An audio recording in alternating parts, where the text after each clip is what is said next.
بہت سے سوال خود سے کرتی، الجھن کا شکار ہوتی، وہ مسلسل ان پرزوں کو دیکھ رہی تھی جو اس کے پاؤں میں بکھرے پڑے تھے۔ کئی لمحے اس نے اپنے وجود کے اندر گہری خاموشی میں گزارے، پھر جانے کسی خیال کے تحت جھک کر کاغذ کے بکھرے ٹکڑے سمیٹنے لگی، اور سمیٹنے کے بعد ٹیبل پر رکھتی ہوئی متلاشی نظروں سے ارد گرد دیکھتی بیڈ کی سائڈ ٹیبل کی طرف بڑھی اور دروازہ کھول کر کچھ ڈھونڈنے لگی۔ جب ہی ہاتھ میں مطلوبہ اسکویش ٹیپ آئی تو فوراً سے پلٹ کر ٹیبل کے قریب آئی اور بالکل غیر ارادی طور پر تمام پرزوں کو الفاظ کی ترتیب سے سیٹ کیا اور انہیں جوڑنے لگی۔ چند منٹوں کی کوشش کے بعد خط اپنی اصل حالت میں آ چکا تھا۔ اس نے تمام الفاظ پر نظر دوڑائی اور الفاظ کی ترتیب کے اطمینان کے بعد خط فولڈ کر کے واپس ٹیبل پر رکھا۔ اب یہ لاکٹ کہاں ہے؟ کہاں پھینکا تھا میں نے؟ ہلکی سی بڑبڑاہٹ کے ساتھ وہ اس جانب بڑھی جہاں اس نے غصے و بے دردی کے ساتھ لاکٹ دیوار پر مارا تھا۔ زمین پر دو زانوں ہو کر متلاشی نظروں سے دیکھا تو لاکٹ فوراً سے نظر آیا۔ مستبشرہ نے ہاتھ بڑھا کر لاکٹ اٹھایا اور اٹھتے ہوئے بغور اسے دیکھنے لگی۔ M.A. مستبشرہ علی۔ آہستگی سے اپنا اور علی کا نام لیتی M.A. پر انگلی پھیری تو اسے خوشگوار احساس ہوا۔ وہ ٹیبل کی طرف آئی اور توقف کے بعد لاکٹ طے شدہ کاغذ پر رکھ کر وہیں کرسی کھینچ کر بیٹھ گئی۔ اب انداز میں غصے اور اکتاہٹ کی کوئی رمق باقی نہ تھی۔ ایک اطمینان اس کے اندر اترا تھا، مگر فی الحال وہ واضح محسوس نہیں کر سکی تھی۔ کیا یہ پہلا قدم تھا؟ ہاں، شاید یہ پہلا قدم ہی تھا جس نے مستبشرہ جمال کے خلاف جا کر، اس کی مرضی کے خلاف اپنے حق میں اس کو بے بس کر کے شانت کیا تھا۔ نیکسٹ سین۔ پہلے سے بالکل انجانی آنکھوں کی تپش وہ اپنے چہرے پر محسوس کر رہی تھی۔ خاموشی سے پرسوالیہ فضا اس کی سانسوں کو گرمائش دے رہی تھی۔ مقابل جواب کا منتظر تھا اور وہ سوال پر حیران تھی۔ مقابل کے انداز، غیر متوقع بات پر فوری رد عمل کی سوچ، ابھی سے کوسوں دور بیٹھی زبان کے گنگ ہونے کا مظاہرہ اور ملاحظہ فرما رہی تھی۔ بتاؤ مہروش، چپ کیوں ہو؟ اپنی مسلسل خاموشی پر اسے مراد کی طنزیہ آواز سنائی دی تو ایک مرتبہ پھر بے یقین ہو کر اسے دیکھنے لگی۔ I think you have no idea۔ مراد اس کی حیرت بھانپتے ہوئے گویا قیاس لگانے لگا۔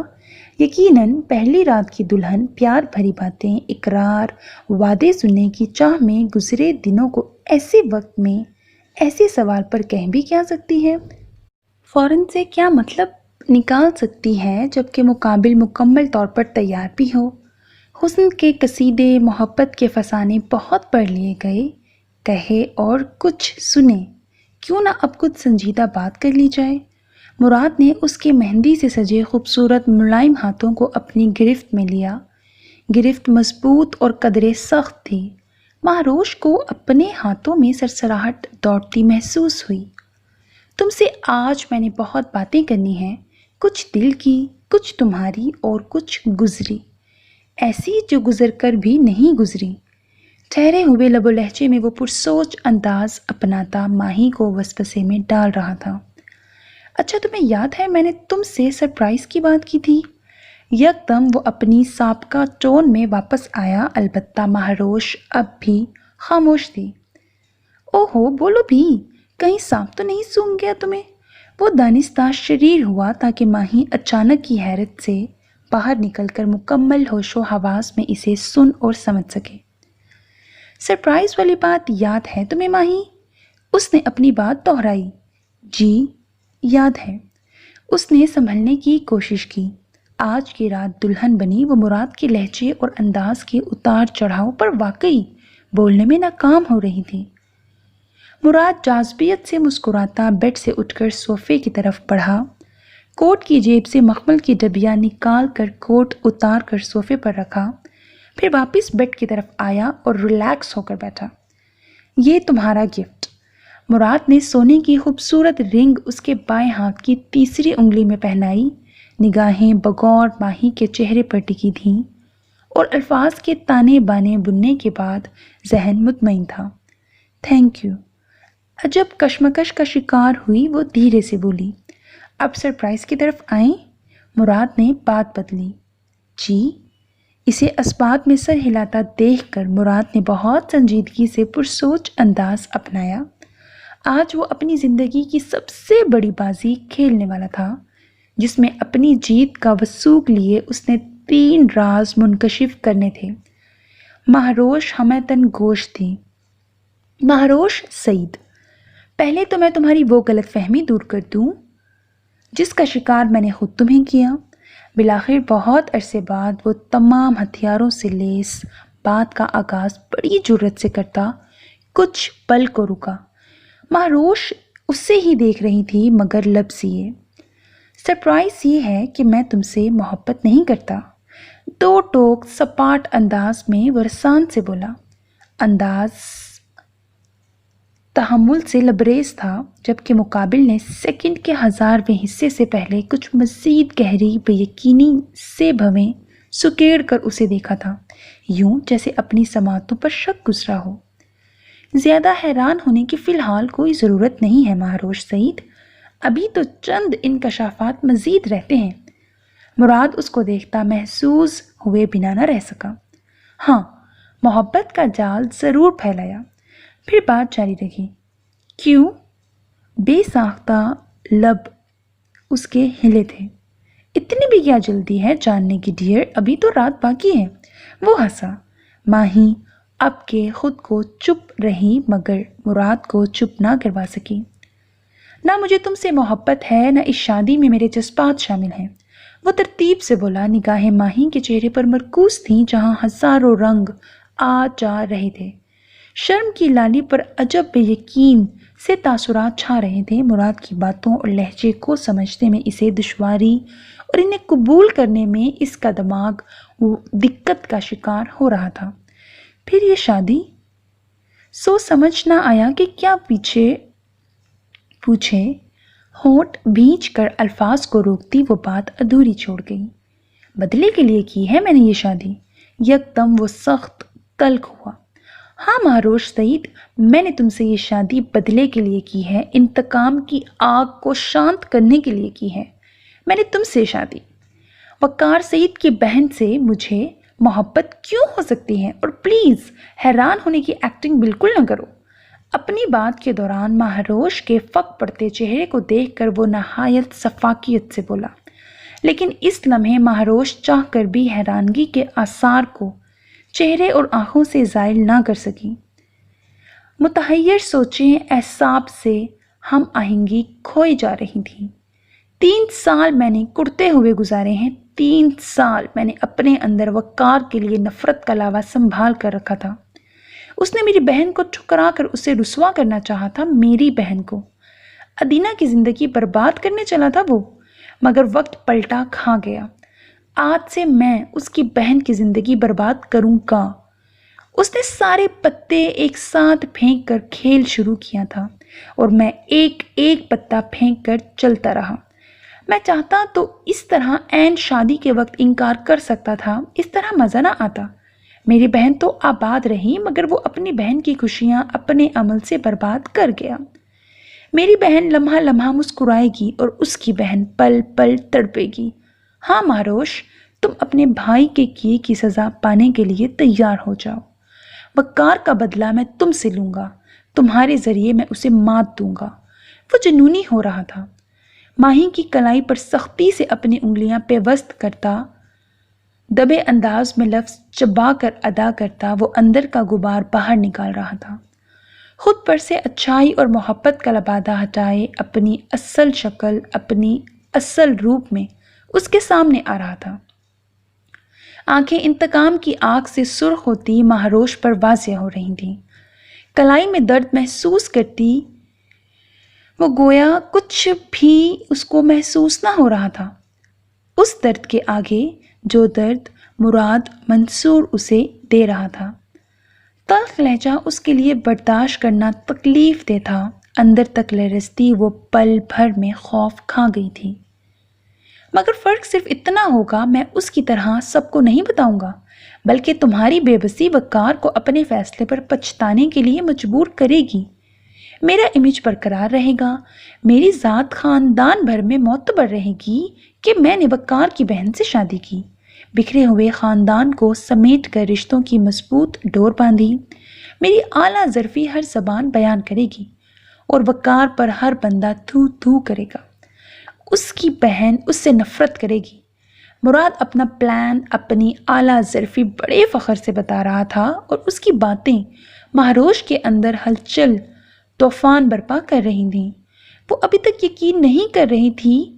مراد کا لہجہ پہلے سا تھا نہ انداز، زبان میں شائستگی تھی نہ اپنائیت۔ سچ میں مہروش، وقار نے تمہارے لیے بہت برا کیا۔ کافی چیختے چلانے کے بعد وہ تمسخرانہ انداز سے اس سے افسردگی ظاہر کرنے لگا۔ مہروش نے اپنی کلائی چھڑا کر اس کے خوفزدہ کرتے چہرے سے آنکھیں چرائیں۔ دل تو بہت چاہا کہ ہاتھ بھی کانوں پر رکھ کر اس کی بدصورت ہوتی آواز نہ سننے کی کوشش کریں۔ وقار سے بدلہ، وقار کے کیے کا طعنہ، وقار کے لیے نفرت۔ اسی نفرت میں مراد منصور کی اصلیت، مراد کی سوچ مہروش پر کھل چکی تھی اور مرتی پر کیا نہ کرتی کے مصادق اسی لمحے اسے سب باتوں پر یقین کرنا پڑا تھا۔ دلہن کے روپ میں اقرار، اظہار، وعدہ وفا کے بجائے اس تلخ حقیقت اپنی آئندہ کی بربادی کی نوید پر یقین کرنا پڑا۔ تنفر میں ڈوبا مراد کا لہجہ، کڑوی گسیلی انتقامی باتیں، اتنا سنجیدہ مزاج کوئی کہاں کر سکتا ہے جو وہ ایک لمحے کو بھی خوش فہمی کا شکار ہوئی، اور مراد کی خصلت میں تو مذاق شروع سے نہ تھا۔ کتنا مشکل تھا اس کے لیے اچانک کی صورتحال کو قبول کرنا، مگر مراد منصور نے ناممکن ہونے کا سوال یا جواز باقی چھوڑا ہی نہ تھا۔ دھماکوں کی زد میں اس کا ذہن منتشر تھا اور زبان گونگی ہو چکی تھی۔ اسے وقار سعید کی بہن ہونے کی سزا بہت سوچ سمجھ کر دی گئی تھی۔ پھر اس وقت خواب سپنے بھی کسی اذیت سے کم نہ تھے۔ وہ موڑ جہاں سے آج اس نے اپنی خوبصورت زندگی کا آغاز کرنا تھا، مراد کے سنگ اس وقت اسی موڑ کے آگے اسے گہری کھائیاں دکھائی دے رہی تھیں جہاں مراد اسے دھکا دینے والا تھا۔ اور ہاں، بدلے اور انتقام کے علاوہ بھی تم سے شادی کی ایک وجہ بہت خاص تھی۔ مراد کی آواز پھر سے کمرے میں گونجی۔ مہروش پہلے ہی وار سے تزلزل کا شکار ہو چکی تھی، اب کے خالی نظروں سے اسے دیکھنے لگی۔ میں تمہاری طرف کبھی توجہ نہ دیتا اگر عروش مجھے چھوڑ کر نہ جاتی۔ ماہی کو نیچا کرنے میں اس مرتبہ جو تیر اس کی کمان سے نکلا تھا وہ خود اسے بھی تڑپا گیا تھا۔ لڑکی کا نام سن کر وہ چونکی تھی۔ اب کیا کہنے والا تھا مراد منصور؟ اتنا سب کچھ سننے کے بعد اس کی سماعتوں کو ابھی اور بھی کچھ سننا باقی تھا۔ آج کی رات نے اس کی برداشت کا امتحان بہت کڑا لینا تھا، مگر وہ ابھی سے شاید بے بس ہو چکی تھی۔ میں نے ٹوٹ کر چاہا تھا اسے، مگر اسے اپنی خوبصورتی پر ناز تھا۔ میری محبت کی تذلیل کی اس نے، مجھے مراد منصور کو ٹکرایا کہ میں اس کے قابل نہیں ہوں، کسی خوبصورت لڑکی کے قابل نہیں ہوں۔ کوئی مجھ جیسے غسیلے، سنجیدہ، خود غرض بندے سے محبت نہیں کر سکتا، مگر میں اسے دکھاؤں گا کہ تم نے مجھ سے محبت کی ہے۔ ایک خوبصورت لڑکی نے محبت کی ہے مراد منصور سے۔ اس کے لہجے میں تناؤ تھا، تھوڑی بہت کسک تھی اس کے انداز میں جسے مہروش نے نوٹ کیا تھا۔ عروش کے ہاتھوں خود کو محبت سمیت ٹھکرائے جانے کا ملال مراد منصور کے اندر بہت گہرا۔ اس گھمنڈی لڑکی کو میں نے منہ توڑ جواب دینا ہے۔ جانتی ہو عروش کے چیلنج، تمہاری خوبصورتی اور وقار سے بدلے کی آگ نے مجھے تمہاری طرف متوجہ کیا۔ بات اگر صرف وقار سے بدلہ لینے کی ہوتی تو میں پریشے سے بھی شادی کر سکتا تھا، مگر تم اس سے زیادہ خوبصورت ہو، اسٹائلش ہو۔ عروش کے مقابلے میں میں تمہیں بآسانی اتار سکتا ہوں۔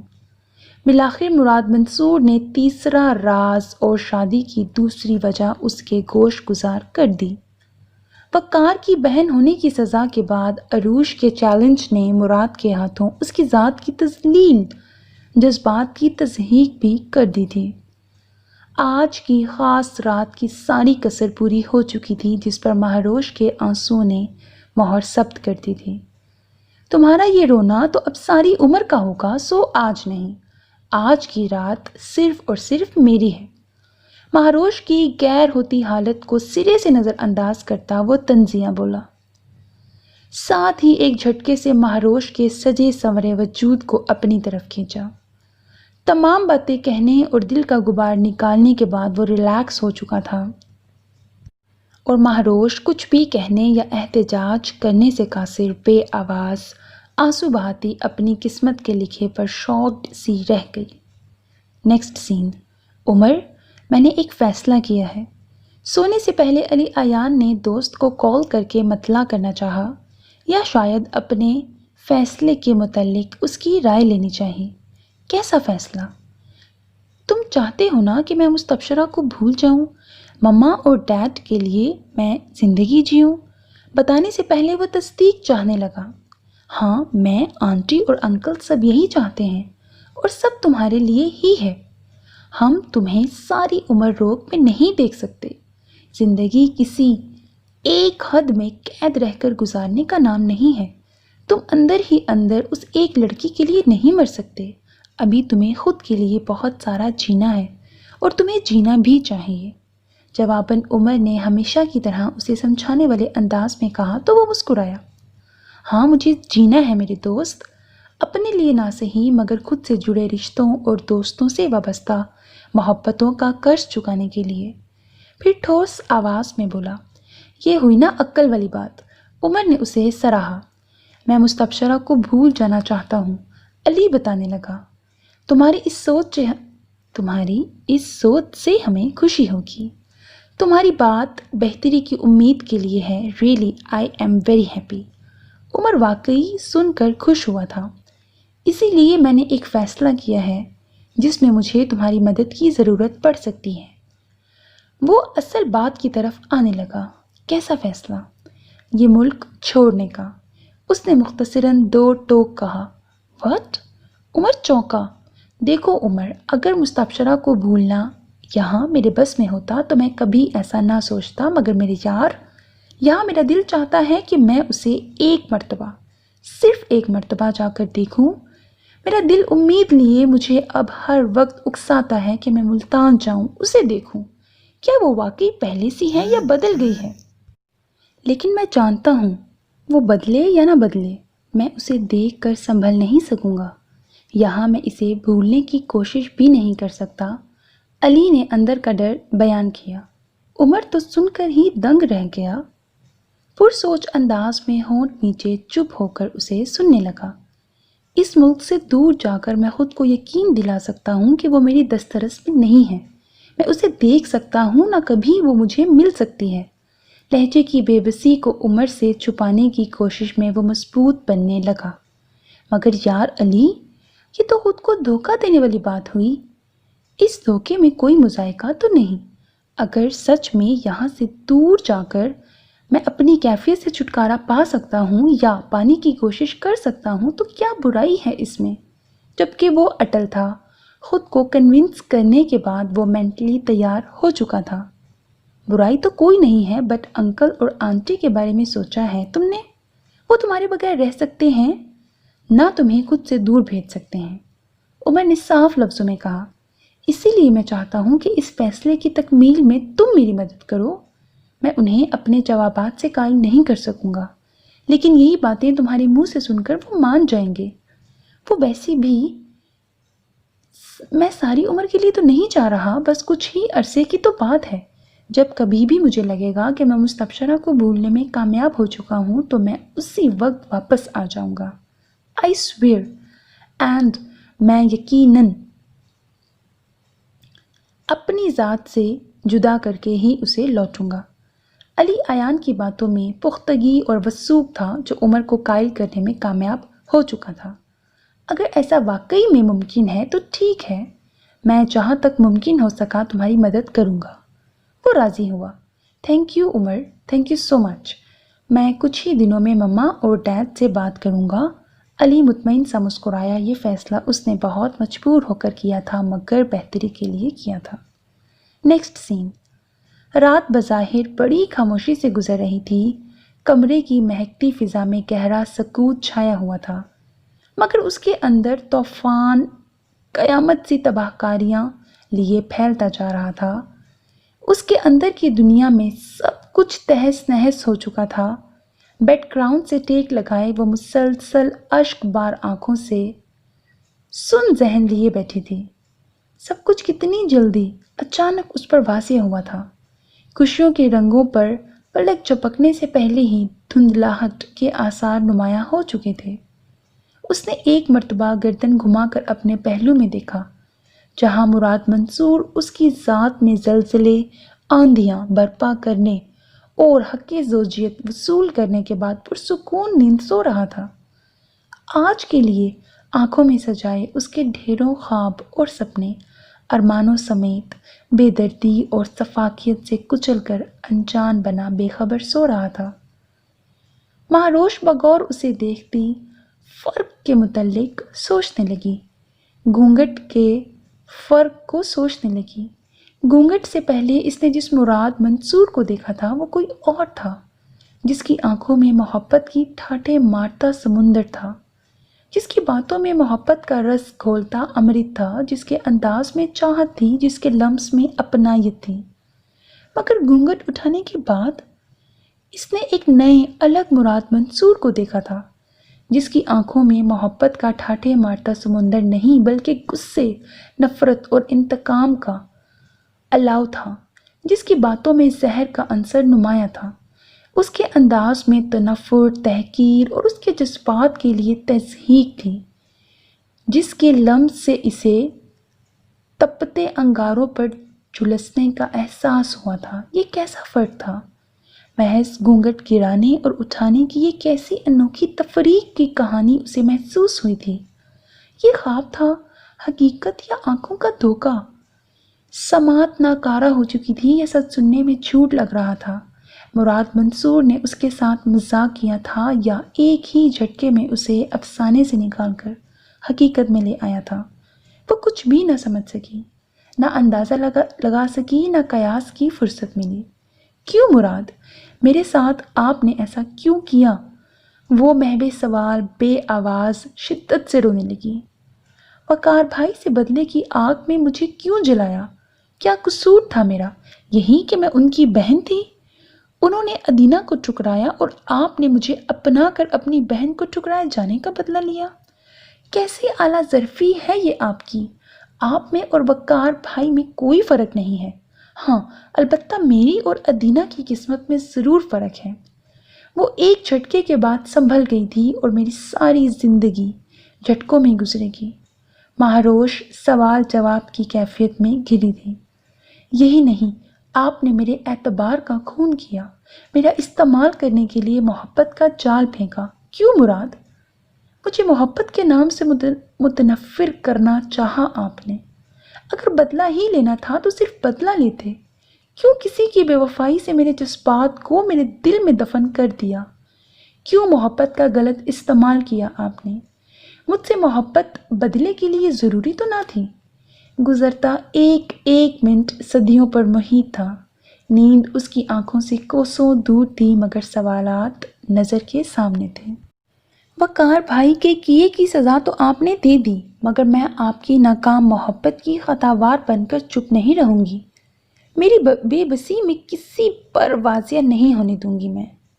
یکدم کسی سوچ نے اس کے دماغ میں ہلکورا لیا تو اور پرعزم مگر بھیگی آواز میں کہتی ہتھیلی سے آنکھیں صاف کرنے لگی، بدلے کی ایک بازی تو آپ جیت گئے مگر دوسری میں آپ کو نہیں جیتنے دوں گی۔ عروج کی بے وفائی کا بدلہ میں اپنی محبت کو بے مول کر کے آپ کو نہیں لینے دوں گی۔ ایک چال کے بعد دوسری چال آپ کی کامیاب نہیں ہو سکتی۔ سوچتے ہوئے وہ اٹھی اور منہ دھو کر واپس بیڈ پر آئی۔ آج رات کی حقیقت اور آپ کی اصلیت دن کے احاطے میں کھو جائے گی۔ میں تقدیر کے لکھے پر یقین کرتی ہوں اور میرا یقین ہے کہ میری چپ مجھے ثابت قدم اور آپ کو متزلزل کرے گی۔ آنکھیں موند کر اوپر بازو رکھتی وہ سونے کی کوشش کرنے لگی۔ دن بھر کی جسمانی اور کچھ دیر پہلے والی ذہنی تھکاوٹ سے اس کی کوشش جلد ہی کامیاب ہوئی تھی۔ باقی رات سکون سے گزری۔ نیکسٹ سین۔ اگلی صبح کا اجالا ہر سو پھیل چکا تھا۔ 7 بجے کے قریب مراد منصور کی آنکھ کھلی اور پہلے خیال کے ساتھ ہی اس نے اپنے اطراف میں نظر دوڑائی، جہاں مہروش ابھی تک سو رہی تھی۔ وہ نگاہیں گلت اس پر ڈال کر اٹھا اور واش روم کی طرف بڑھا۔ 3 سال بعد اس نے پرسکون رات گزاری تھی۔ شاور لینے کے بعد ڈریس چینج کرتا وہ اب ڈریسنگ ٹیبل کے سامنے کھڑا تھا۔ شیشے سے ہو کر اس کی نگاہوں کا محور مہروش ہی تھی، جو چندیائی آنکھوں کو کھولتی کسمسا کر اٹھ بیٹھی تھی۔ گڈ مارننگ، مراد نے بال سیٹ کرنے کے بعد برش واپس رکھتے ہوئے مڑ کر بہت خوشگوار انداز میں اسے مخاطب کیا۔ گزری رات والا تلخ روپ فی الوقت سائیڈ میں رکھے یوں ظاہر کرنا چاہا جیسے رات بہت دلنشیں بنائی تھی اس نے مہروش کے لیے۔ آواز پر مہروش نے ناگواری سے نچلا ہونٹ دانتوں تلے دبایا اور دانستہ اوپر نہ دیکھا۔ اوہو، اتنا غصہ! مراد لطف اندوز ہوا، مسکرا کر کہتا اس کے برابر جا بیٹھا۔ اس کے بیٹھتے ہی وہ اٹھنے لگی۔ مراد نے فوراً سے اس کا ہاتھ تھام لیا۔ ابھی تو شروعات ہے مسز مراد منصور، پھر تنزیہ کہتا اٹھ کھڑا ہوا، ساتھ ہی بات جاری رکھی۔ آگے آگے بس دیکھتی جانا، ہوتا ہے کیا؟ اس کی بات پر ماہی نے بنا کوئی تاثر دیے اپنا ہاتھ چھڑانے کی صحیح کی۔ رات تو کافی شاندار گزری ہوگی تمہاری۔ مراد نے اسے زج کرنے کے لیے ہاتھ پر گرفت اور زیادہ مضبوط کرتے ہوئے ہونٹ اس کے کان کے قریب لے جا کر رازدارانہ انداز میں پوچھا۔ سوال پر وہ اندر تک سلگ اٹھی تھی مگر ضبط کر گئی۔ سامنے کھڑا شخص مکمل تیاری میں تھا۔ ایسے میں وہ ایسا کوئی جملہ ادا نہیں کرنا چاہتی تھی جو اس کے اس کھیل میں نااہلی پر پہلے ہی اقدام سے بزدلی کی مہر ثبت کر دیتا۔ مراد کے اصل روپ نے رات کو اسے اندر تک خوفزدہ کر دیا تھا۔ اور سرپرائز پسند آیا کہ نہیں؟ مراد اسے تنگ کرنے کی غرض سے پھر سے پوچھنے لگا۔ ماہی نے اب بھی کوئی رسپانس دینا گوارا نہ سمجھا، خاموش رہی۔ ہاتھ اس کا مسلسل حرکت میں تھا مگر مقابل کے مضبوط شکنجے میں اس کی حیثیت لاچار، پھڑپھڑاتی چڑیا سے زیادہ اس لمحے کچھ نہ تھی۔ بے یقینی، غصہ، خاموشی۔ سچی ڈیئر، تمہارے ساتھ یہ کھیل کھیلنے میں بہت مزہ آئے گا، وہ ڈھٹائی سے کہتا مسکرایا۔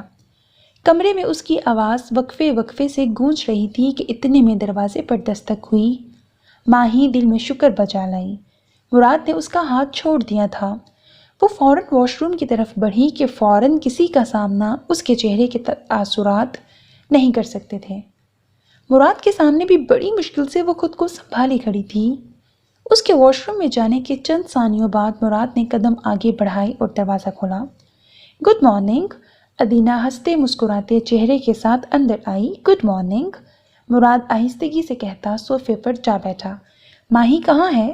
واش روم، جواب دیتے ہوئے مراد نے چہرے پر بشاشت لائی۔ ناشتہ تیار ہے، میں پوچھنے آئی ہوں ناشتہ یہیں کمرے میں لاؤں تم دونوں کے لیے یا باہر سب کے ساتھ کرو گے؟ ادینہ اس سے پوچھنے لگی۔ میں تو باہر ہی کروں گا، تم مہروش سے پوچھ لینا، وہ سرسری بولا۔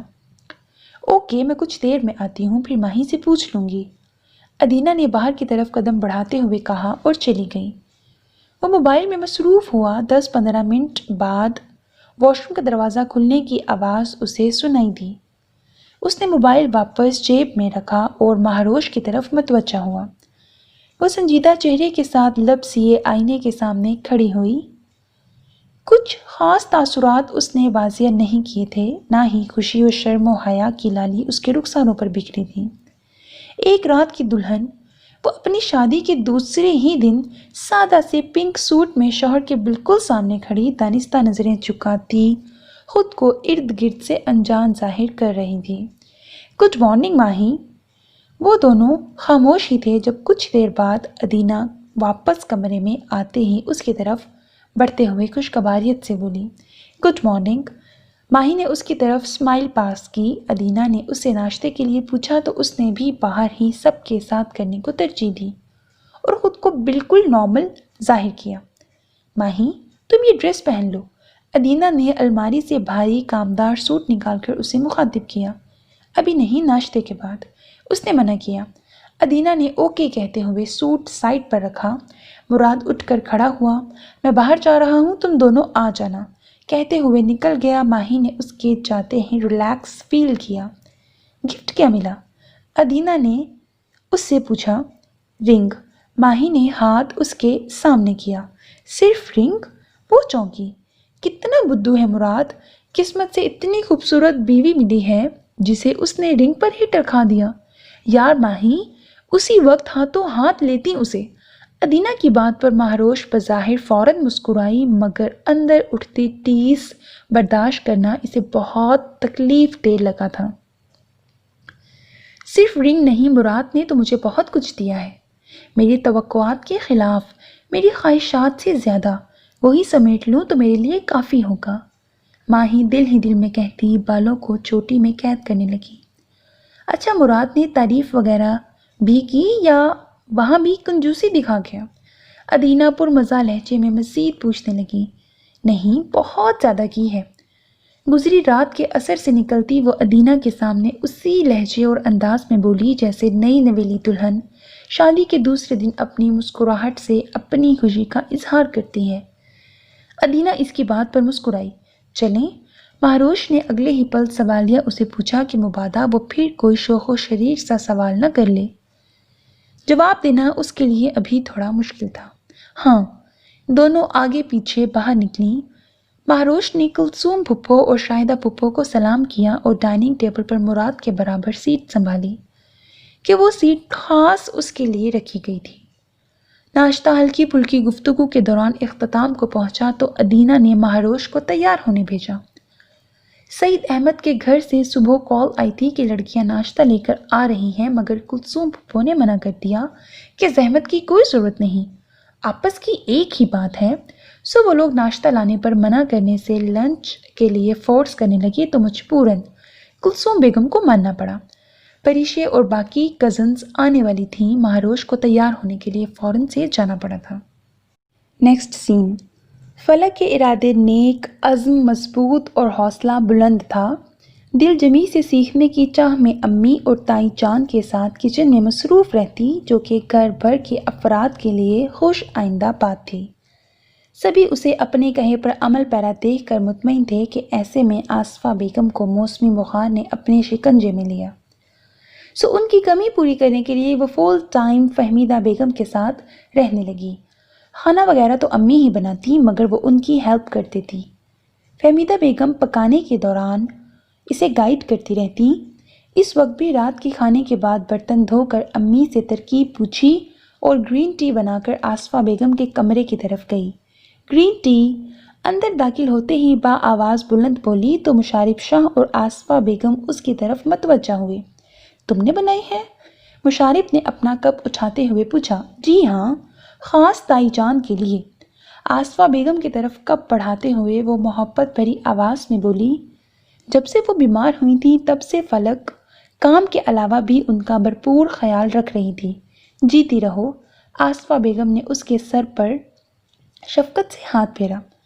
خاص امی کے لیے بنائی ہے تو میرا پینا ممنوع ہے؟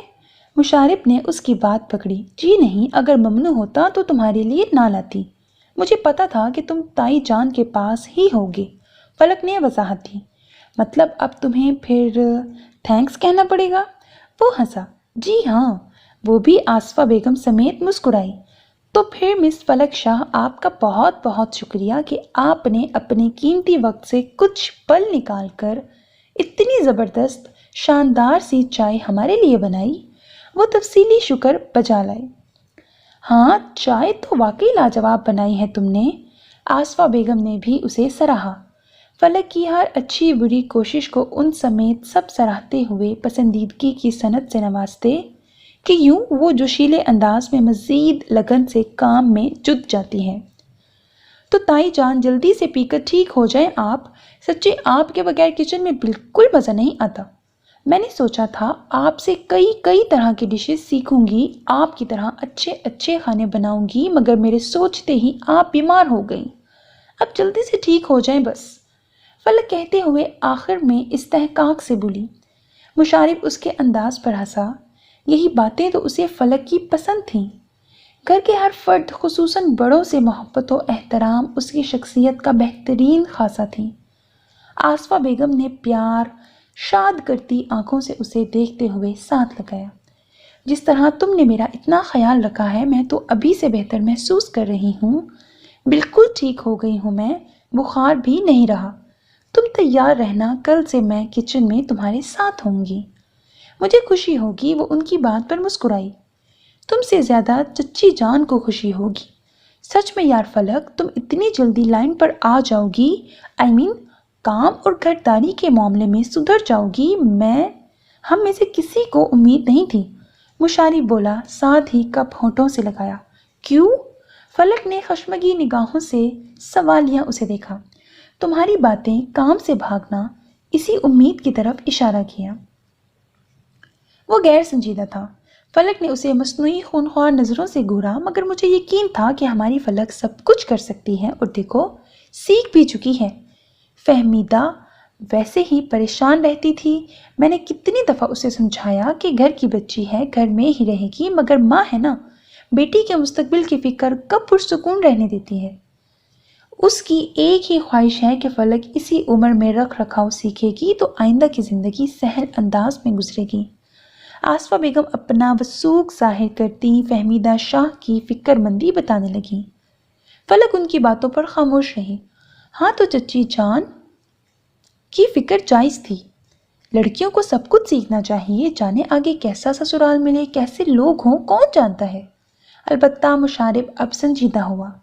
فلک کو ایک دوست اور کزن کی حیثیت سے اس نے ہمیشہ دل کے بہت قریب پایا تھا۔ اپنے معاملے میں اس کی طرف سے مطمئن ہونے کے بعد سے فہمیدہ بیگم کی طرح وہ بھی فکر مند رہتا۔ فلک شاہ کو کہاں وہ اداس یا پریشان حال دیکھ سکتا تھا۔ خود سے زیادہ فلک کی خوشیاں اس کے لیے زیادہ اہم اور معنی رکھتی تھیں۔ یہ اور بات ہے کہ اس نے کبھی فلک کو بتایا نہیں، مگر اکثر اسے سمجھانے کی کوشش کرتا تھا، مگر اب سے پہلے وہ کوئی بات سمجھنا ہی کہاں چاہتی تھی۔ مشارب کی بات پر آصفہ شاہ نے بغور اسے اور پھر فلک کو دیکھا۔ تم ہمیشہ ایسی ہی باتیں کرنا، آگے کیا ہوگا، کیوں ہوگا، کیسا ہوگا، کون جانے، مجھ سے متعلق ہر بات کو مستقبل کے آئینے میں کیوں دیکھتے ہو؟ جو اپنے مخصوص انداز میں مشارب سے مخاطب گویا لڑنے کے موڈ میں تھی، اس کی بات اور دونوں کی تکرار سے آصفہ بیگم پرسوچ انداز میں مسکرائی تھی۔ کیوں نہ دیکھوں؟ آتا جاتا کچھ ہے نہیں تمہیں، اور میں فکر نہ کروں تو کون کرے گا؟ وہ برجستہ سے چھیڑنے کے لیے سپاٹ بولا۔ کیوں نہیں آتا؟ امی سے پوچھ لو، سب کچھ آتا ہے۔ فلک کو پتنگے لگنے میں دیر نہ لگی۔ مصمم ارادہ باندھنے کے بعد وہ ابھی سے چپ رہنے کی غلطی نہ کر سکتی تھی کہ خود پر کسی کا شک ابھی ڈالنا نہیں چاہتی تھی۔ البتہ دل کو پورا یقین تھا اس کے احساسات میں شدت ہے، جو مشارب کے جذبات کو محسوس کر سکتے ہیں۔ گھر والوں کی طرف سے تو وہ شروع سے ٹینشن فری تھی، بھلا دونوں کے رشتے پر کسی کو کیا اعتراض ہو سکتا ہے؟ خاص سب سیکھا ہے تم نے، کپڑے تو تم ابھی تک پریس نہیں کرتی۔ صبح جب میں آفس جا رہا تھا تب بھی تم عثمان سے اسی سلسلے میں تو میں کر رہی تھی۔ کیا تھا وہ سب؟ مشارب نے اسے آڑے ہاتھوں لیا۔ وہ جو بھی تھا، تم کو اس سے کیا؟ آصفہ بیگم اس کی بات پر محظوظ مسلسل ان دونوں کو کھوجتی نظروں سے دیکھ رہی تھیں کہ دل کی خواہش کو سوچ کے مثبت ہونے سے انہوں نے پایا تکمیل تک پہنچانا تھا۔ دیکھ لیں امی، اسی لیے کہتا ہوں یہ کبھی نہیں سدھر سکتی۔ مشارب کو اس کی کھنچائی کا موقع ملا۔ اور کتنا سدھروں تمہارے لیے مائی لو، جس کا فلک نے آصفہ بیگم سے پہلے ہی دل میں جواب دیا۔ یہ جیسی بھی ہے ہمیں بہت عزیز ہے۔ فہمیدہ کی ضد، فکر اور خواہش کی وجہ سے میں اس کے ساتھ ہوں، ورنہ اسے کوئی کام کرنے کی کیا ضرورت ہے؟ پھولوں سی نازک ہے ہماری فلک، اللہ تعالیٰ اس کا نصیب اچھا اور زندگی سہل کرے۔ زندگی نے تو اپنی رفتار سے گزرنا ہے، گزرے گی۔ گھر کی اکلوتی لڑکی سب کو عزیز تھی، سو آصفہ بیگم نے بیٹے کا ساتھ دے کر اسے تنگ کرنے کی بجائے دعا یا کہا تو فلک نے مسکراتے ہوئے مشارب کو انگوٹھا دکھایا۔ اب میں کیا کہوں؟ مشارف نے اگلے ہی لمحے ہتھیار ڈالے۔ تم کچھ نہ کہو، بس خاموش رہو، فلک فوراً بولی۔ کچھ دیکھ لیں امی اسے، سب باتیں ایک طرف، اس میں تو ذرا بھی لحاظ نہیں۔ پورے 5 سال 2 مہینے بڑا ہوں اس سے، مگر یہ مجھے تم کہتی ہے۔ کبھی بھولے سے آپ اس کے منہ سے نہیں نکلا؟ جس پر مشارف نے ایک سرا پکڑ کر دوسرا سرا آصفہ بیگم کے ہاتھ تھمانا چاہا، ساتھ ہی خالی مگ ٹرے پر رکھا۔ آصفہ بیگم بھی چائے ختم کر چکی تھیں۔ فلک نے اسے گھورا۔ آپ جناب، تو تب کہوں جب تم 5 سال اور 2 مہینوں کے ساتھ گھنٹوں، منٹوں اور سیکنڈوں کا حساب بھی دو۔ پھر جھٹ اپنے مخصوص انداز میں سابقہ جملہ دہرایا۔ سچی میں فلک، تمہارا اوپر والا پورشن عقل سے پیدل ہے۔ مشارف اس کی 1000 بار دہرائی بات پر زور سے ہنسا۔ فلک نے خشمگی نظروں سے اسے دیکھا۔ اور تمہارا ہوا کے گھوڑے پر سوار ہے۔ پھر کہتے ہی کپ ٹرے میں رکھتی بیڈ سے اترنے لگی۔ دونوں اس کی بات پر مسکرائے۔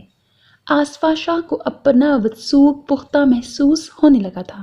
پاگل! مشارف نے اسے مزید چڑھانے کے لیے آواز بلند کہا۔ اب کہ فلک نے اس کی بات کو نظر انداز کیا، مگر دل میں ضرور اس سے مخاطب ہوئی۔ تمہارے پیار میں پاگل ہوں، اور اپنی محبت سے تمہیں بھی پاگل نہ کر دیا تو پھر کہنا۔ اور خاموش نظروں سے زیر لب مسکرائی۔ اوکے تائی جان، پھر صبح ملاقات ہوگی، اللہ حافظ اینڈ گڈ نائٹ۔ آصفہ بیگم سے کہتی وہ دروازے کی طرف بڑھی۔ میں بھی ہوں یہاں، مشارف نے فوراً پیچھے سے آواز دی۔ اوہ سوری، گڈ نائٹ۔ فلک فوراً سے پلٹ کر گویا ہوئی۔ فلک کمرے سے باہر نکل آئی، لبوں پر بڑی دلنشیں مسکراہٹ تھی۔ باہر نکلنے سے پہلے وہ دانستہ مشارف شاہ کو نظر انداز کر کے تائی جان سے مخاطب ہوئی تھی، یہ جاننے کے لیے کہ کیا مشارف خود سے اسے بلائے گا یا نہیں، اور اب اپنے اندر پھیلتے وثوق کے سائے اسے گہرے پڑتے محسوس ہوئے تھے۔ I am very happy Musharraf, and thanks. مجھے شدت سے اس دن کا انتظار رہے گا جب تم باقاعدہ مجھ سے اعتراف محبت کرو گے۔ لو یو سو مچ۔ سیڑھیاں اترتی وہ بڑے ترنگ سے سوچے جا رہی تھی۔ مشارف بیٹا، فلک کے جانے کے بعد وہ سونے کے لیے اٹھ رہا تھا جب آصفہ بیگم نے اسے پکارا۔ وہ بڑھتے قدموں کو روک کر ان کی طرف دیکھنے لگا۔ جی امی، ادھر آؤ، بیٹھو یہاں، مجھے تم سے ضروری بات کرنی ہے، وہ آہستگی سے گویا ہوئی۔ مشارف اسبات میں سر ہلاتا واپس اپنی جگہ سنبھالنے لگا۔ کہیے امی، اور سوالیا مگر محترم نظروں سے انہیں دیکھتا بولا۔ بیٹا، میں چاہتی ہوں کہ میری زندگی میں تمہارا گھر آباد ہو، وہ سنجیدہ ہوں۔ جی امی؟ مطلب سمجھنے کے باوجود وہ حیران ہوا۔ تعجب نگاہوں سے ماں کو دیکھا۔ غم، خوشی زندگی کا حصہ ہے۔ انسان کی بہت سی خواہشات ہوتی ہیں، مگر سب سے بڑی خواہش اولاد کی زندگی، خوشی، آبادی اور اس کی اگلی نسل کو دیکھنا ہے، اور میں بھی اپنی زندگی میں تمہاری شادی کروانا چاہتی ہوں۔ وہ خاصی تفصیل سے تمہیدی انداز میں اپنی خواہش کا اظہار کرنے لگی۔ ہاں، پر اتنی بھی کیا جلدی ہے امی؟ جواباً وہ اتنا ہی بولا۔ کچھ ذہن میں بات بھی انتظار کی گردش کر رہی تھی۔ جلدی کہاں بیٹا، ماشاءاللہ تم بڑے ہو گئے ہو، برسر روزگار ہو، کوئی کمی نہیں ہے تم میں، وہ بولی، جان نثار کرتی نظریں اپنے خوبرو سپوت پر گاڑے اسے گویا ابھی کے ابھی اسے راضی کرنے کے موڈ میں تھیں۔ ہاں پر امی، ابھی نہیں۔ اور وہ کسی بھی وجہ سے ہی صحیح مگر انہیں ابھی ٹالنے کی تگودو کرنے لگا۔ ابھی کیوں نہیں؟ مجھے زندگی سے کبھی کبھار ڈر لگتا ہے، سانسوں کی مہلت کب تک رہے کون جانتا ہے، اور آج کل کیا پتہ چلتا ہے، چھوٹی سی بیماری جان لے لیتی ہے، وہ صاف بولی۔ امی، اللہ آپ کو صحت دے، ہمارے لیے سلامت رکھے، اور آپ تو اتنی باہمت ہیں، ہر ایک کو مشکل میں حوصلہ دیتی ہیں، اور باوجود موسمی بخار سے بس اس وجہ سے گھبرا رہی ہیں۔ کچھ نہیں ہوگا آپ کو، پلیز ایسی بات نہ کریں۔ ان کی بات پر وہ بولا۔ ماں کے لیے لہجے میں فکر تھی۔ پر بیٹا، جواباً وہ کچھ کہنا چاہتی تھی مگر مشارف انہیں ٹوک گیا۔ پلیز امی، اور آگے بڑھ کر ان کے ہاتھ تھامے پھر بات جاری رکھی۔ آپ کی خواہش سر آنکھوں پر، لیکن تھوڑا انتظار کر لیں، 1-2 مہینے۔ تھوڑے انتظار کو انہوں نے سوالیہ کہہ کر پوچھا۔ نہیں، وہ ہنسا، پھر بتایا 3 سال۔ 3 سال کا عرصہ تمہیں تھوڑا لگتا ہے؟ بہت تھوڑا تو نہیں لگتا، پر زیادہ بھی تو نہیں ہے۔ وہ انہیں قائل کرنا چاہتا تھا۔ انتظار کا فیصلہ کرنے کے بعد ذہن میں سوچ پختہ تھی۔ اچھا، میں لڑکیاں تو دیکھنا شروع کر سکتی ہوں، کیا پتہ ابھی پسند آئے کہ نہیں، اور تم دیکھنا، ایسی لڑکی میں اپنے بیٹے کے لیے ڈھونڈوں گی جو تمہیں دیکھتے ہی پسند آئے گی، تمہارے ساتھ بیٹھی باتیں کرتی سب کو اچھی لگے گی۔ وہ کہتے ہوئے ساتھ بیٹے کو دیکھ رہی تھیں جو مسکرائے جا رہا تھا، جیسے ماں نے اس کے دل کی سن لی ہو۔ اگلے ہی پل وہ سنجیدہ سا ہوا کہ ابھی بات کا رخ اور موقع دونوں مناسب تھے۔ جب ہی انہیں اجازت طلب نظروں سے دیکھتا بولا، امی ایک بات کہوں؟ ہاں کہو۔ لڑکی میں پسند کر چکا ہوں۔ بتاتے ہوئے اس نے نظریں جھکائی تھیں۔ وہ مشارب کے انکشاف پر بالکل نہ چونکی، البتہ مشارب کا اقرار ان کے لبوں پر ہنسی لے آیا۔ ہنس کیوں رہی ہیں؟ وہ چھیپ سا گیا تھا، کیونکہ میں یہ سب جانتی تھی۔ اسے مطلع کیا۔ واٹ؟ کیسے؟ سنتے ہی وہ اچنبھے کا شکار ہوا، حیرت بھری استفہامیہ نظروں سے پوچھنے لگا۔ ماں ہوں تمہاری، تمہارے اٹھنے بیٹھنے پر نظر رکھتی ہوں، تمہارے الفاظ میری پکڑ میں ہوتے ہیں اور تمہاری آنکھیں سب کہانی سناتی ہیں۔ بیٹے لاکھ چاہیں ماؤں سے چوری چھپا نہیں سکتے، وہ بولی۔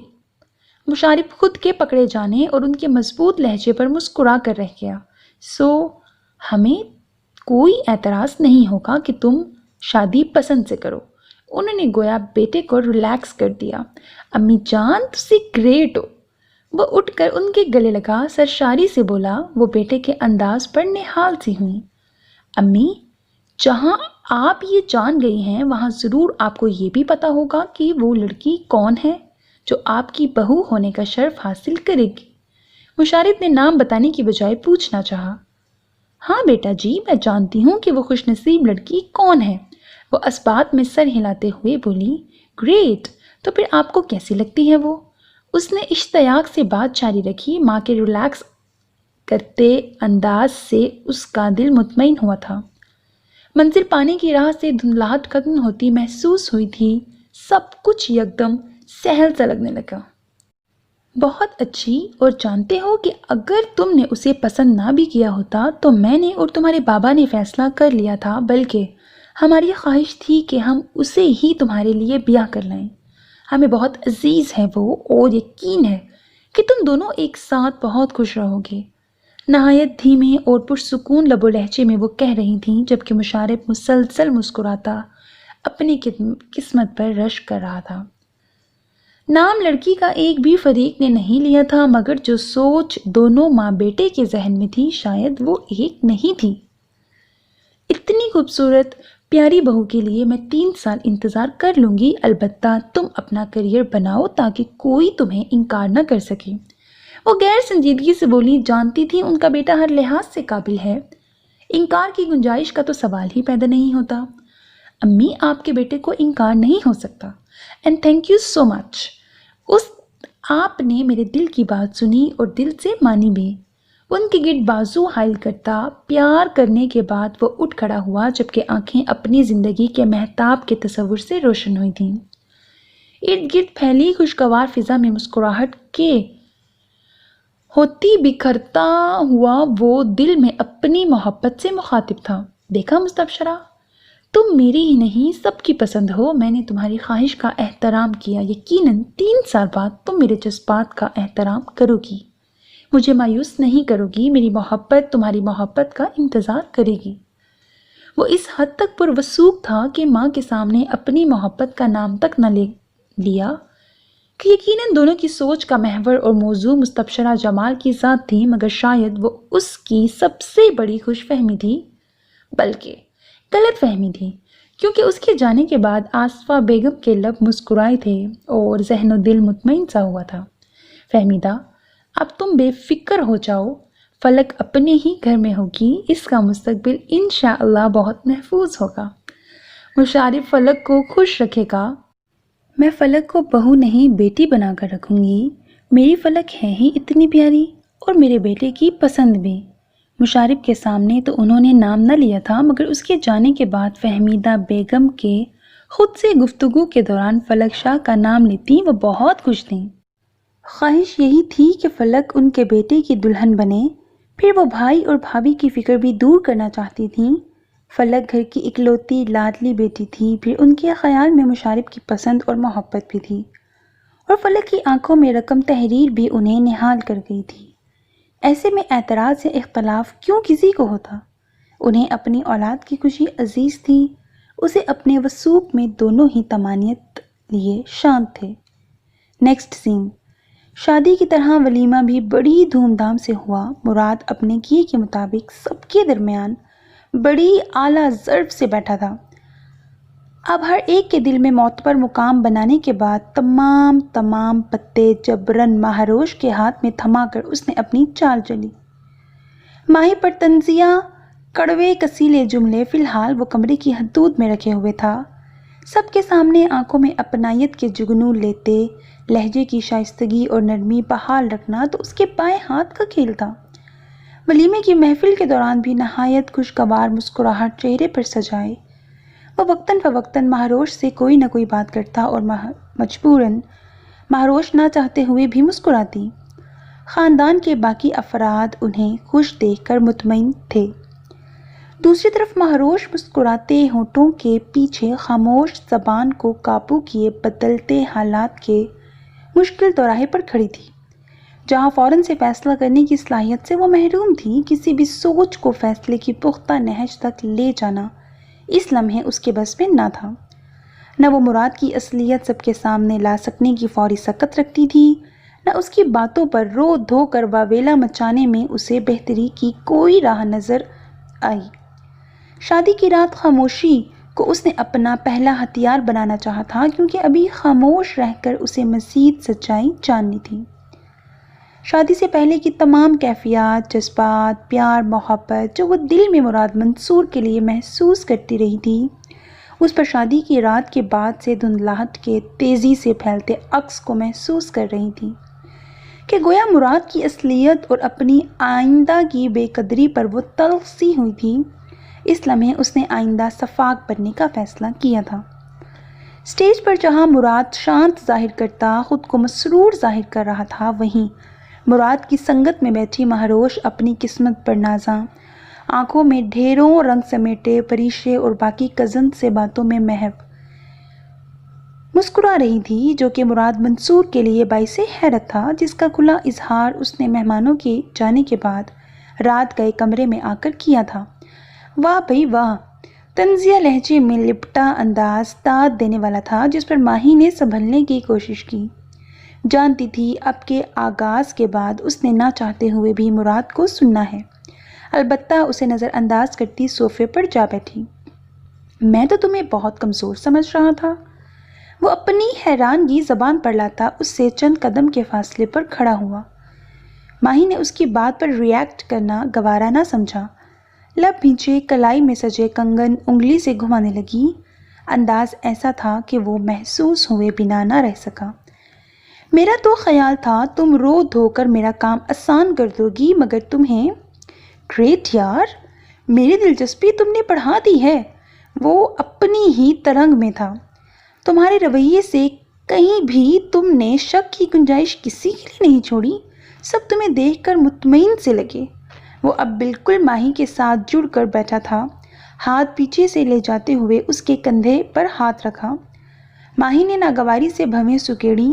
مراد کے لمس سے اسے اکتاہٹ محسوس ہوئی تھی۔ کسی نے سچ کہا ہے، جوڑے آسمان پر بنتے ہیں۔ روح کہیں بھی ہو اپنے ملاپ کی راہ ڈھونڈ ہی لیتی ہے۔ میں چال باز اور تم ڈرامے باز، کیا جوڑ ہے یار! اس کے کان میں وہ سرگوشی کرتا پر لطف تاثر دیتا آخر میں مسکرایا۔ ماہی سے اب برداشت کرنا مشکل ہو رہا تھا۔ پلیز! جھٹکے سے کندھے سے اس کا ہاتھ ہٹاتی وہ فوراً سے اٹھ کھڑی ہوئی۔ تمہاری خاموشی تمہاری سماعت کے سامنے دیوار نہیں بن سکتی، اور ابھی تو شروعات ہے۔ دیکھتے ہیں میری چال تمہاری خاموشی کو توڑتی ہے یا تم اپنے ارادے سے سب نارمل رکھنے کی کوشش کرتی رہو گی۔ وہ رخائی اور سنجیدگی سے کہتا اٹھ کھڑا ہوا۔ ماہی بالآخر پے در پے واروں سے جھنجھلاہٹ کا شکار ہوئی۔ سب آپ کے جیسے نہیں ہوتے، میں نے آج تک جو کیا وہ آپ کے لیے نہیں کیا، باقی سب کے لیے کیا ہے۔ خاندان اور اپنے گھر والوں کی عزت عزیز ہے مجھے۔ رشتوں کا پاس رکھنے کے لیے آپ کی اعلیٰ ظرفی سے مجھے کوئی سروکار نہیں۔ نہ میں آپ جیسی ہوں، نہ مجھے ڈرامے رچانے کا کوئی شوق ہے۔ وہ پھٹ پڑی تھی، البتہ آواز دھیمی اور لہجہ قابو میں تھا۔ مراد منصور کا کہا یک دم کمرے کی فضا میں گونجا۔ چلو شوق نہ سہی، پر چپ کا کفل تو بالآخر ٹوٹا۔ اس کے قریب جا کر چہرے پر آتی لٹ کو انگلی سے چھوتے ہوئے وہ دل فریب انداز میں بولا۔ ماہی نے 2 قدم پیچھے کیے۔ دور کیوں بھاگ رہی ہو مجھ سے؟ تمہیں چھونے، تم سے بات کرنے کا شرعی اور قانونی حق رکھتا ہوں میری جان۔ ٹون وہی رکھتے ہوئے لہجے میں تنزیہ چاہت بھرا استحقاق ظاہر کرتا وہ مسرور ہوا۔ بازو ماہی کی کمر کے گرد حائل کرتا وہ گرفت مضبوط کر چکا تھا۔ ماہی اس کی حرکت پر کلبلاتی کوفت میں مبتلا تھی۔ کیسی محبت کرتی ہو مجھ سے؟ اس کی مسلسل حرکت پر وہ مصنوعی نروٹھے پن سے پوچھنے لگا۔ پلیز چھوڑے مجھے۔ وہ کمزور نہیں پڑنا چاہتی تھی، قدرے سخت اور مضبوط آواز میں بولی۔ 2 دل کی دلہن ہو اور شوہر سے یوں بھاگ رہی ہو جیسے اس شادی میں تمہاری مرضی نہیں، گھر والوں کی زبردستی شامل ہو۔ وہ فل موڈ میں تھا۔ پسند؟ پہلا حصہ ماہی نے کڑوے گھونٹ کی طرح پیا۔ اس معاملے میں وہ مراد کے ہاتھوں ذلیل نہیں ہونا چاہتی تھی۔ اس نے مراد کی چال سے بے خبر ناسمجھی میں پیار کیا تھا۔ بولنے کا کوئی فائدہ نہیں تھا، بولنا بے سود تھا۔ ضبط کرتی وہ اپنے آنسو روک رہی تھی۔ چھوٹی چھوٹی باتوں پر اسے شدید رونا آتا تھا، مگر ان 3 دنوں میں اپنے ساتھ ہونے والی ٹریجڈی پر خود کو رونے سے پاس رکھا۔ وہ مراد منصور کے سامنے رونا نہیں چاہتی تھی۔ آج تمہارا پیارا بھائی نہیں آیا تمہاری خوشیوں میں شریک ہونے؟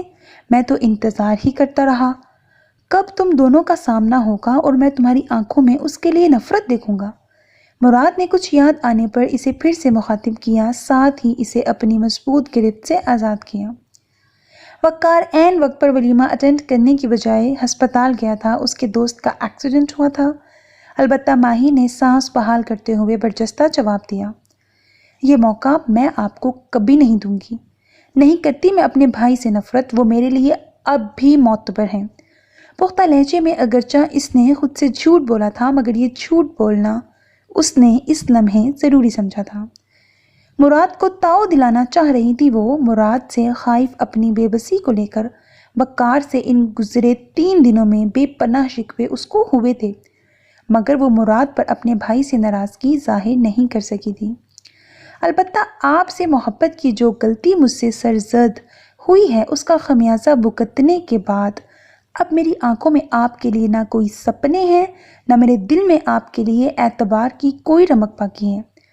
بات جاری رکھے 2 ٹوک کہتی آئینے کے سامنے کھڑی ہوئی اور بے دردی اور غصے کے ملے جلے تاثرات سے تمام زیور اتارنے لگی۔ مراد کو اس کی بات ہضم نہیں ہوئی۔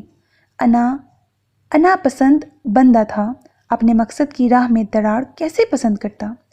فوراً سے اس کے سر پر پہنچا اور بازو سے پکڑ کر ایک جھٹکے سے اسے اپنی طرف موڑا۔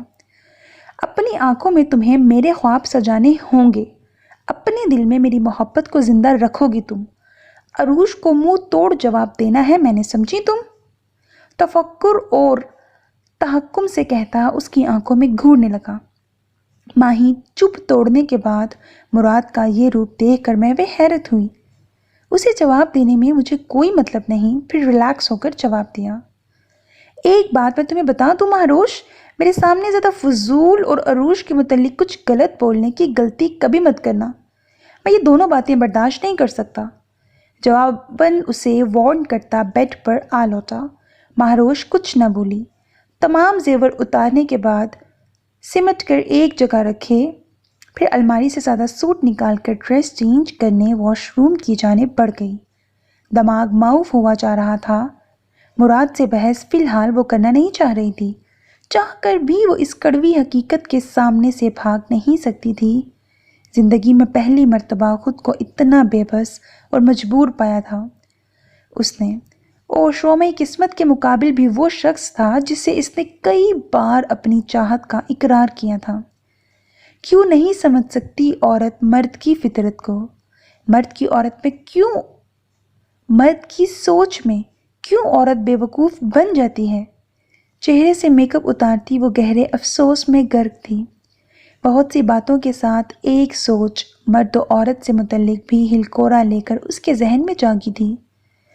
عورت خود کو بہت سمجھدار تصور کرتی ہے، مگر در حقیقت مرد کے شاطر دماغ کے سامنے اس کی ساری سمجھ بوجھ ریت کے ٹیلے کی طرح ہوتی ہے، جسے بآسانی عرش سے فرش پر پٹکا جا سکتا ہے۔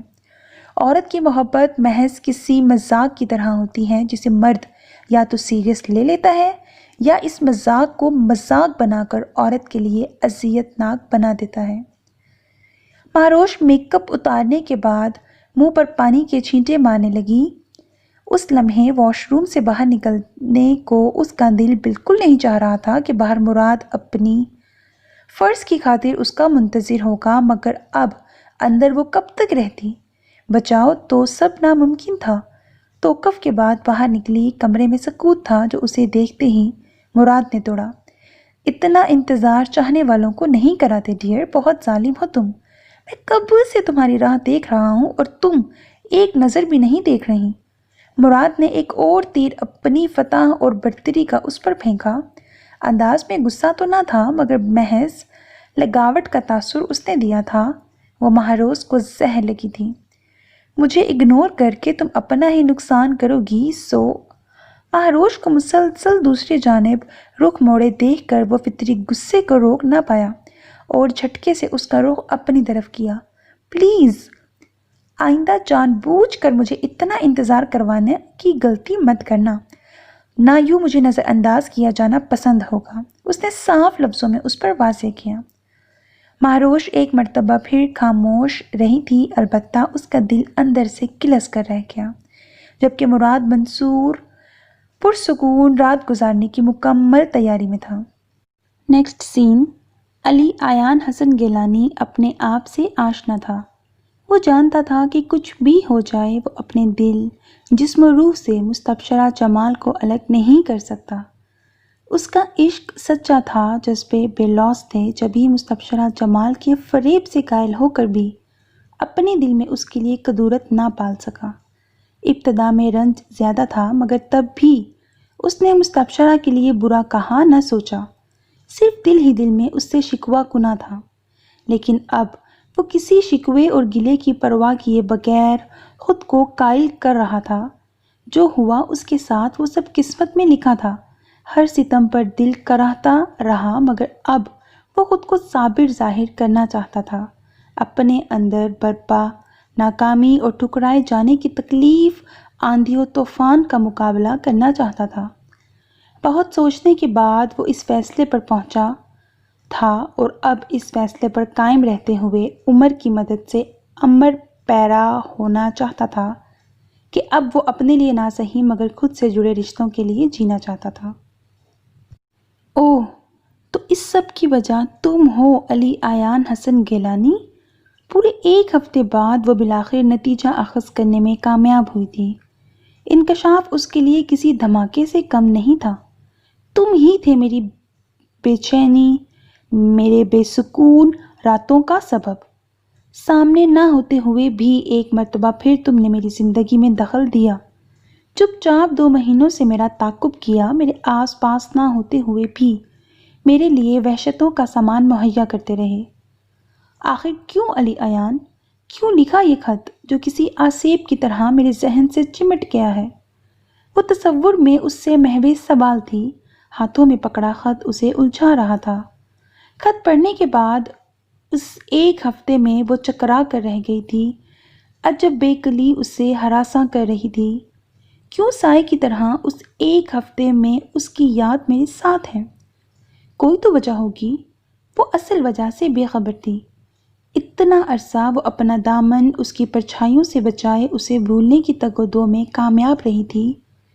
بظاہر شانت تھی اور اندر سے مطمئن تھی، اپنی ہی سوچ میں خود پر فخر محسوس کرتی شاداں تھی کہ اچانک سے ہواؤں کا رخ تبدیل ہوا اور اب وہ علی کی یادوں کی تیز ہواؤں کی زد میں گویا بے آسرا کھڑی تھی۔ ہار تو البتہ وہ اب بھی نہیں مان رہی تھی، مگر اپنی بات اپنے عمل کے حق بجانب ہونے پر اب بھی قائم تھی۔ میں نے جو کیا ہم دونوں کی بھلائی اور بہتری کے لیے کیا۔ تمہارے جذبات اگر سچے تھے تو بابا جان سے کیا میرا وعدہ ان سے زیادہ میرے لیے اہم تھا۔ اس کا لہجہ اب بھی مضبوط تھا۔ علی کے لیے اب بھی اس کے اندر کوئی لچک پیدا نہیں ہوئی، نہ وہ شرمندگی فیل کر رہی تھی۔ اس کا دل ذرا برابر بھی نرم نہیں پڑا تھا، البتہ علی کے لیے غصہ ہنوز اس کے حواسوں پر چھایا ہوا تھا۔ وعدہ نبھانا میری زندگی کا واحد اصل مقصد تھا، جس کی راہ میں تمہاری محبت حائل ہوئی، اور جس بھی انجام کو پہنچی وہ سراسر اس کی اپنی غلطی تھی، بلکہ تمہاری۔ ہاں، میں نے تو تمہیں مجبور نہیں کیا تھا۔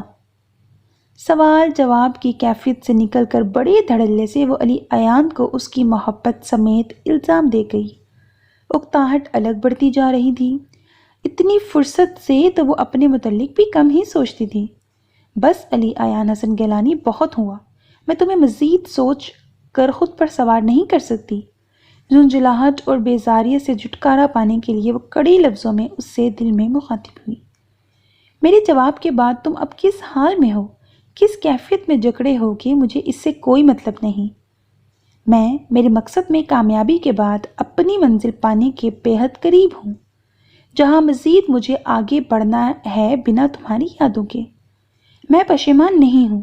میں نے اپنی ذات پر بابا جان کا اعتبار سلامت رکھنے کے لیے تمہیں تمہاری بھلائی کی خاطر محبت کے پرفریب کھیل میں مات دی۔ الجھن کو سلجھائے وہ حتمی قدم اٹھانے کے لیے تیار تھیں۔ ابھی کے ابھی وہ اس کشمکش شش و پنج سے نکلنے کے لیے فیصلہ کرنے کے نزدیک تھی۔ اور علی ایان حسن گیلانی، میں تمہارے دھوکے کو ثابت کر دوں گی۔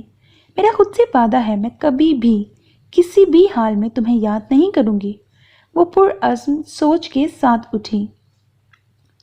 بے شک علی کا خط پڑھنے کے بعد وہ راتوں کی بے چینی اور راتیں جاگنے سے آزاد ہو چکی تھی، مگر رات بھر جاگنے، وحشت زدہ ہونے سے بڑھ کر اس کے لیے یہ سچائی زیادہ اذیت ناک ثابت ہو رہی تھی کہ جس بے سکونی کی وجہ سے وہ تلاش کر رہی تھی، اس کا جواب علی ایان حسن ہے۔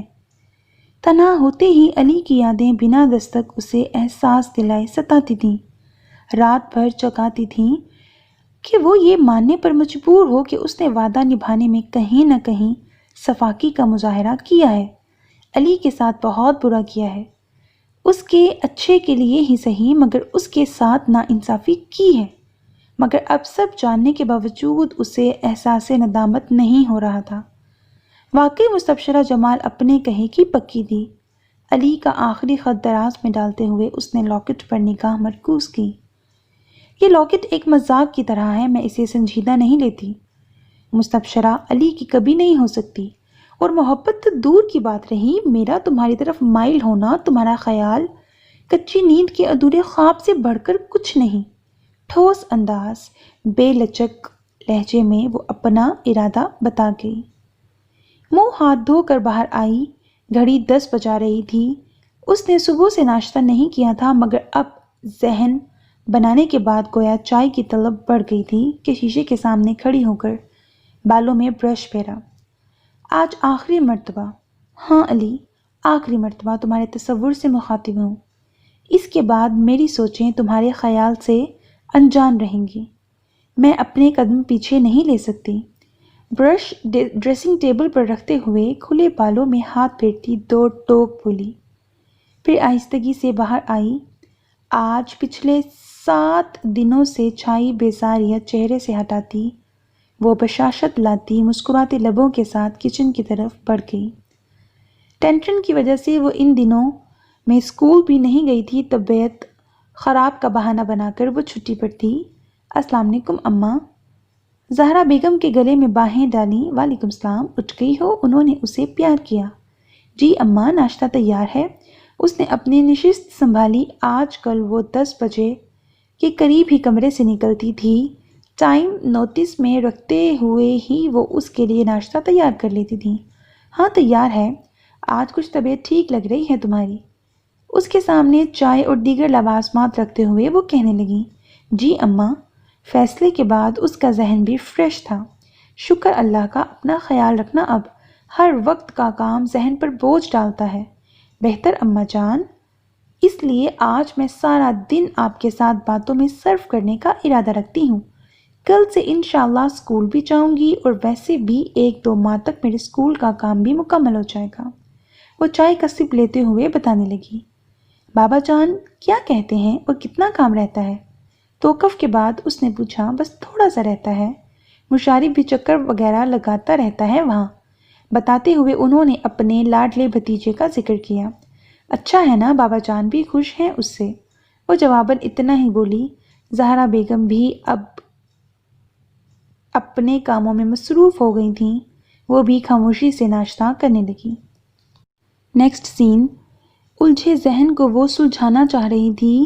ذہنی انتشار اور قلبی الجھاؤ نے اس کے اعصاب گویا شل کر دیے تھے۔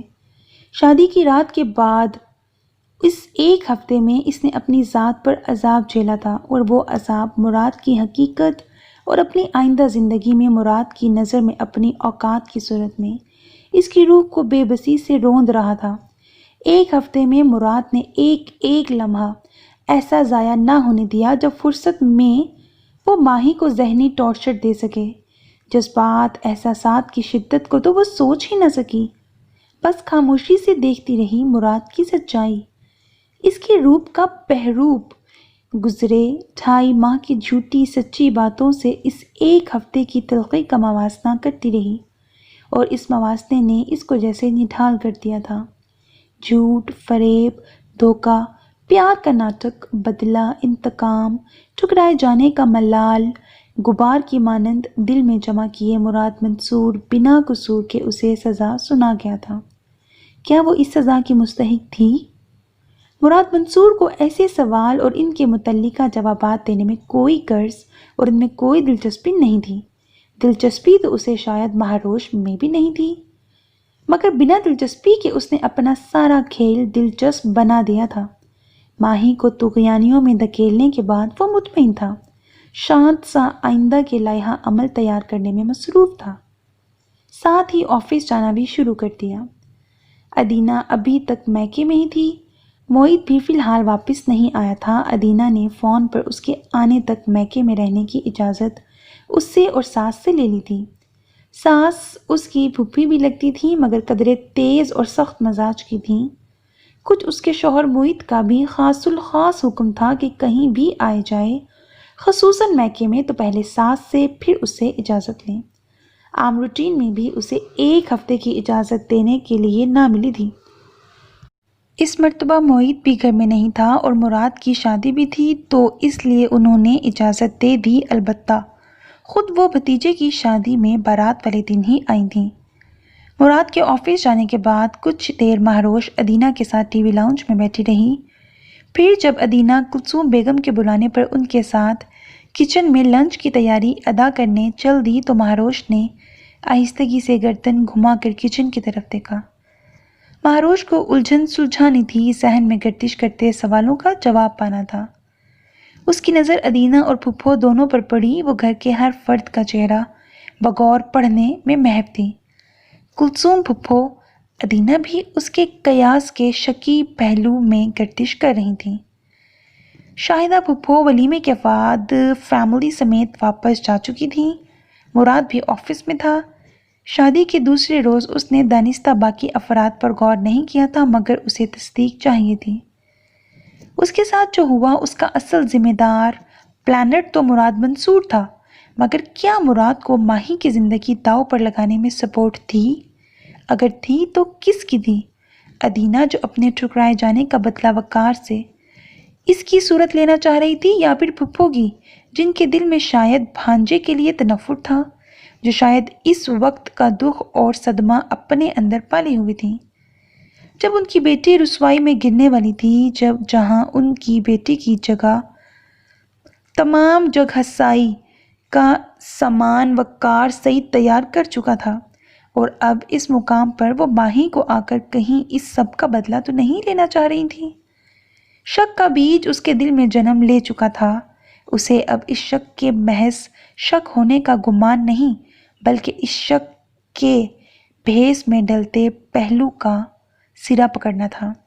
تقدیر کے سنگین مذاق میں مراد کے ساتھ شامل اس فرد کے چہرے سے اپنائیت اور محبت کا نقاب اتار کے اپنی عدالت میں پیش کرنا تھا، اپنے ناکردہ گناہ اور جرم کا ثبوت لینا تھا، اگرچہ دو چہرے پڑھنے میں ہرگز بھی ماہر نہ تھی، نہ آنکھیں پڑھنے کا ہنر جانتی تھی، مگر اپنی زندگی سے اس طرح کھیلنے پر اسے غور کرنے پر مجبور کیا تھا۔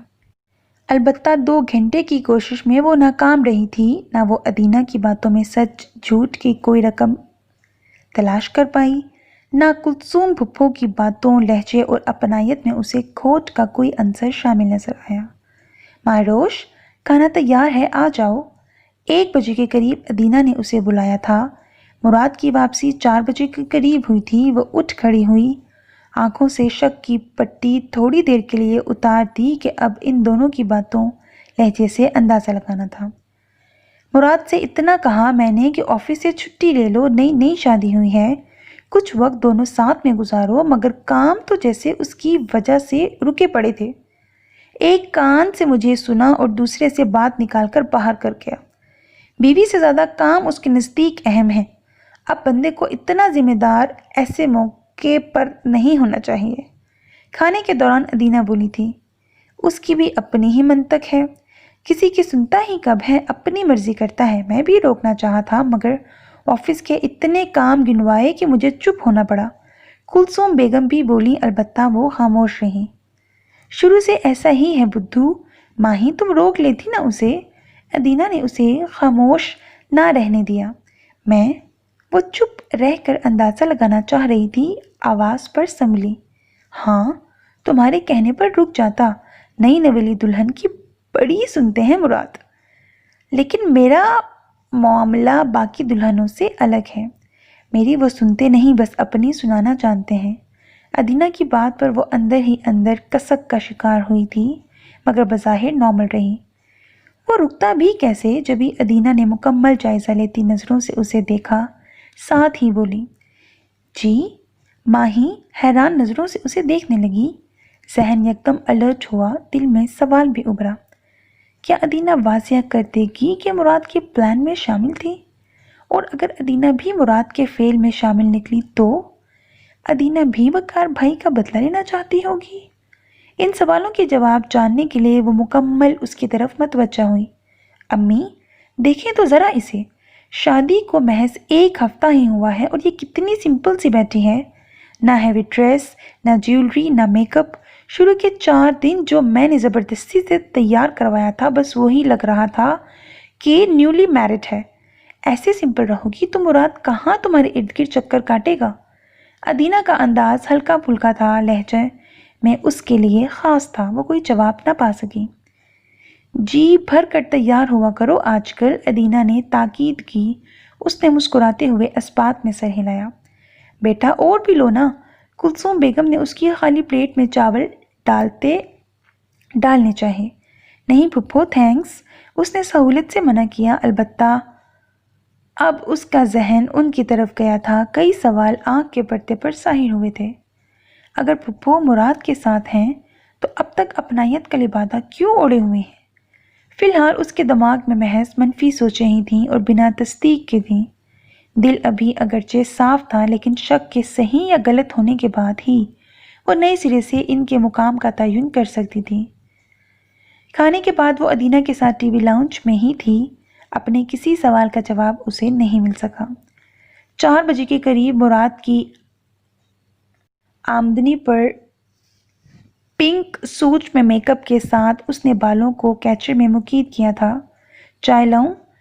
مراد ڈریس چینج کر کے باہر صوفے پر بیٹھا تو ادینہ نے پوچھا، تم نہیں، آج ماہی بنائے گی چائے، دیکھتے ہیں آج امی جان کی اکلوتی بہو کو چائے بنانی آتی بھی ہے کہ نہیں۔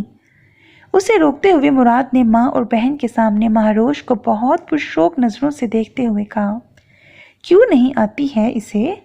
ماشاءاللہ بہت ذائقہ ہے میری بہو کے ہاتھ میں۔ جواباً کلثوم بیگم بہو کے لیے ستائشی انداز میں بولی، سعید احمد کے گھر میں زیادہ تر مہروش کے ہاتھ کی بنی چائے ہی انہوں نے پی تھی۔ ابھی دیکھ لیں گے، مراد بولا۔ نگاہیں ہنوز ماہی پر ہی تھیں۔ مہروش خاموشی سے اٹھ کھڑی ہوئی۔ ادینہ مسکراتے چہرے کے ساتھ اس کے ساتھ ہوئی۔ دونوں آگے پیچھے کچن کی طرف بڑھیں۔ دیکھا تیار ہونے کا فائدہ؟ مراد کی چاہت بھری نظریں تم سے ہٹ ہی نہیں رہی تھیں، اس لیے فرمائش کر ڈالی۔ ادینہ نے کچن میں قدم رکھتے ہوئے کہا تو وہ زیر لب مسکرائی۔ تم بہت بڑی غلط فہمی کا شکار ہو ادینہ۔ ان کی فرمائش اور چاہت بھری نظریں تو محض دھوکہ ہیں، میں جانتی ہوں۔ وہ مجھے ستانے کے لیے یہ مخاطب کرتے ہیں، الجھن ہوتی ہے مجھے ان کی نظروں سے۔ دل ہی دل میں کہتی وہ چائے کا پانی چولہے پر چڑھانے لگی۔ سو میرے پیارے listeners, this was the end of the episode. I hope you like it. اپنی قیمتی رائے سے مجھے ضرور آگاہ کیجیے گا۔ کوئی سجیشن، کوئی ریکویسٹ، کوئی ریکمنڈیشن کرنا چاہیں تو without any hesitation comment box میں کر سکتے ہیں۔ اپنا بہت خیال رکھیے گا۔ نیک تمناؤں کے ساتھ اللہ حافظ۔